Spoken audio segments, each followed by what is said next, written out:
ஆட்டோவால இருக்கிற இந்த சிலையை பார்த்தா இது வெறும் கல்லுன்னு தோணலாம்.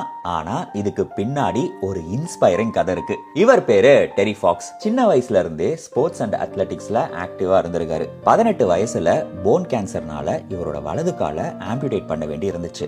அங்கதான் அவரோட ஓட்டம் ஆரம்பிக்குது. ஹாஸ்பிட்டல்ல மற்ற பேஷண்ட்ஸோட வழியை பார்த்த அப்புறம் கேன்சர் ரிசர்ச்காக ஃபண்ட்ரைஸ் பண்ண மிகப்பெரிய முடிவை எடுத்தாரு. ஒவ்வொரு கெனடியனும் $1 கொடுத்தா கேன்சரை ஜெயிக்க முடியும்ட்டு அட்லாண்டிக் ஓஷன்ல இருந்து ஒரு தண்ணி பாட்டில் எடுத்துட்டு அதை பசிபிக் ஓஷன்ல சேர்க்கணும்னு ஒரு குறிக்கோளோட இவர் ஓட ஆரம்பிச்சாரு. மொத்த கனடாவையும் சிம்பாலிக்கா இணைக்கிற மூவ்மெண்டா மேரத்தான் ஆஃப் ஹோப் ஸ்டார்ட் ஆச்சு. ஒரு ப்ராஸ்தட்டிக் லெக் வச்சுட்டு தினமும் 42 கிலோமீட்டர் ஒரு ஃபுல் மேரத்தான் 143 நாட்கள் நிறுத்தாம ஓடினாரு. வெயில், மழை, வலி எதுவும் இவரை நிறுத்தல. வழியில சந்திச்ச மக்கள் எல்லாரும் அவருக்கு மிகப்பெரிய ஆதரவு கொடுத்து உற்சாகப்படுத்தி டொனேட்டும் பண்ணாங்க.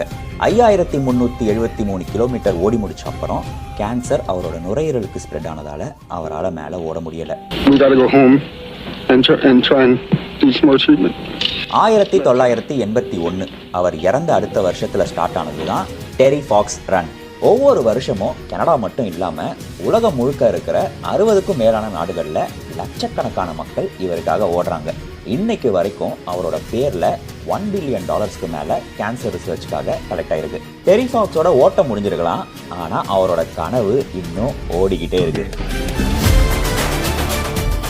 நான் சாதா மேன் தான் பேபி, ஆனா செய்யற சம்பவம் எல்லாம் சூப்பரா இருக்கும்னு சொல்லுவாங்க.